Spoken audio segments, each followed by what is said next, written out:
si tu ne sais pas d'où tu viens, tu ne sais pas où tu vas. Donc c'est vraiment ce que je veux transmettre comme message, c'est sache qui tu es, sache d'où tu viens, parce que ça t'aidera dans ta vie. Tu peux l'occulter à un moment, ça arrive à tout le monde, mais tu ne peux pas le nier éternellement. Même si toi, dans toute ta vie, tu le nies, à un moment donné, quand tu auras des enfants, cette question reviendra. Donc il faut vraiment savoir d'où tu viens pour te positionner dans le monde dans lequel tu es, pour qu'il n'y ait pas cette question d'intégration, d'assimilation, d'identité meurtrière. Donc pour pouvoir juste être soi-même et être debout, voilà, donc sur ses pieds, mais dans sa tête aussi. On m'a toujours éduqué de cette façon-là. Tu vas chercher le meilleur de ce qu'il y a dans ce monde, et moi dans ma tête, oui, je vais chercher ce qu'il y a de meilleur dans ce monde et le ramener un jour en Afrique. Ouais. Et j'ai la possibilité de le faire, donc c'est ce que je compte faire. Mes projets sont essentiellement le bien-être d'Abel et Joy. Faire en sorte qu'ils grandissent bien, qu'ils s'épanouissent, qu'ils toujours leur apporter un certain équilibre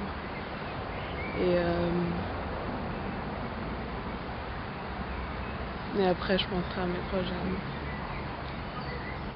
Alors aujourd'hui, je crois que ma réalisation dont je suis le plus fier, j'ai eu une fille il y a quelques mois, et elle est d'origine, alors ça va être très compliqué pour elle, le jour où elle devra faire ce genre d'interview, parce sa mère est colombienne, et je suis son père, donc je compte lui inculquer vraiment le meilleur des cultures que je peux lui apporter.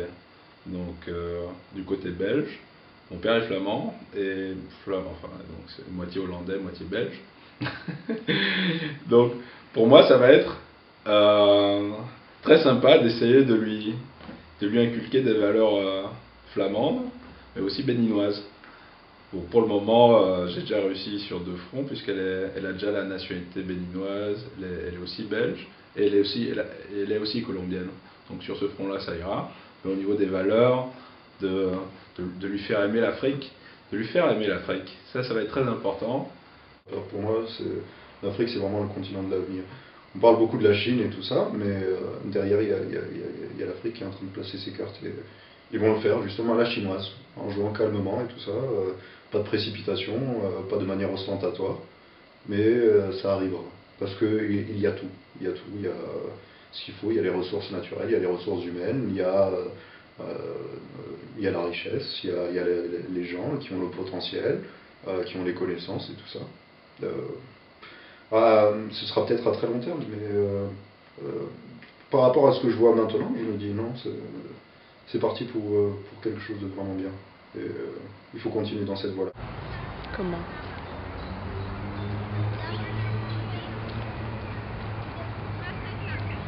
Changeant les mentalités, je pense que ça passe par l'éducation.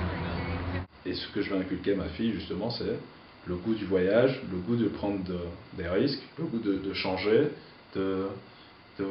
d'apprécier la variété de choses qu'il y a dans ce monde, parce que c'est un très joli monde dans lequel nous vivons. Il faut juste savoir l'apprécier à sa juste valeur. Donc on a beaucoup parlé de pauvreté ou de différences culturelles ou d'assimilation. Le problème ne se pose pas si on arrive à apprécier les différences, quelles qu'elles soient. Il faut avoir confiance en soi, et quand moi je vois des hommes et des femmes qui ont la peau dépigmentée, c'est qu'ils ne sont pas fiers de ce qu'ils représentent et de ce qu'ils incarnent. Il ne me viendrait jamais à l'idée de me dire je ne suis pas assez clair. C'est pas parce qu'on est plus clair qu'on a plus de chances de réussir. On a plus de chances de réussir. Il faut faire des études, il faut avoir confiance en soi et aller au bout de ses projets. Et la peau n'a rien à voir avec ça. Et je crois que c'est pas un modèle pour les enfants plus tard, parce qu'ils vont se dire ah, je suis noire donc je n'ai pas de chance de réussir. Et je crois que c'est une dérive.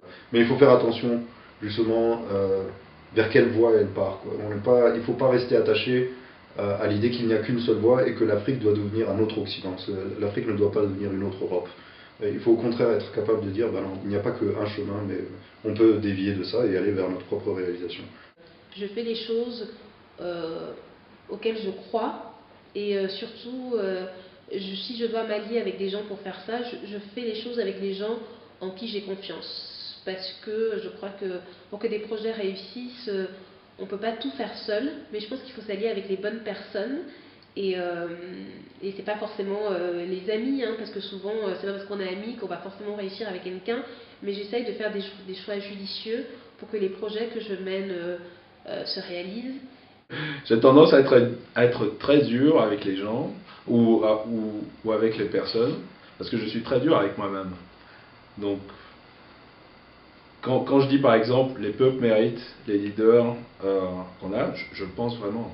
Je ne vois pas pourquoi je pourrais me laisser guider par quelqu'un qui est en train de dévier complètement sur une trajectoire que je n'apprécierais pas. Ça, c'est un truc pour lequel je ne pourrais pas me battre pour cette personne. Je ne pourrais pas travailler dans un pays et payer des impôts pour quelqu'un qui gérerait mes impôts de cette manière-là. Non. Ou du moins je le ferai savoir, c'est impossible. Donc c'est vraiment un thème d'éducation. L'éducation, malheureusement, c'est vraiment la base de tout. Et si on revient au continent africain, c'est là qu'on se rend compte qu'on manque cruellement d'éducation. Et si après tout, les Africains n'avaient pas envie qu'on développe leur pays ou leur continent, parce que finalement ils se targuent que les Blancs viennent toujours donner des leçons de morale, quand Sarkozy, qui n'a aucune gêne à venir au Sénégal en disant bref qu'on ne sert à rien et que heureusement que la France est là pour un peu être le gendarme de ça, ils se plaignent. Mais en attendant, il y a une espèce de complicité un peu malsaine entre les chefs d'État africains, la France-Afrique et puis d'autres pays européens. Et puis finalement, ils y trouvent leur compte en fait de combiner. Et ils parlent de développement comme si c'était une notion... c'est une notion un peu galvaudée comme ça, mais ils font pas grand chose pour que ça change. Alors on est là, on se complaît dans il faut qu'on se développe, et puis en même temps, on reste au pouvoir. Moi je suis née en 82 et le seul président que je connais, c'est Paul Biya. Je trouve pas ça normal.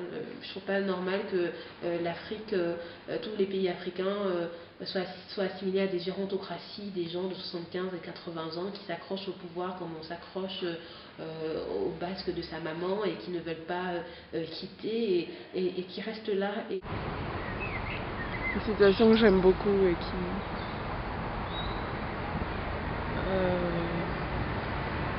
qui m'aide beaucoup, je crois. C'est aide-toi et le ciel t'aidera. Il y aura tout type de regards en fait qui vont être posés sur nous. Il y a le regard condescendant, il y a le regard aussi méchant, mais il y a aussi le regard curieux. Et il faut pouvoir gérer ce regard en fait et se dire ok, bon ben je suis issu d'une communauté qui est issue d'un autre pays. Mais il faut pas perdre de vue que ça reste une richesse en fait. Mais vraiment à tous les points de vue, ça reste une richesse dont on peut se servir de différentes manières. Et il faut être conscient de la manière de l'exploiter en fait. À partir de ce moment-là, on peut exploiter cette richesse. On peut passer dans tous les milieux, mais partout. Mais il faut vraiment en être conscient et savoir l'exploiter.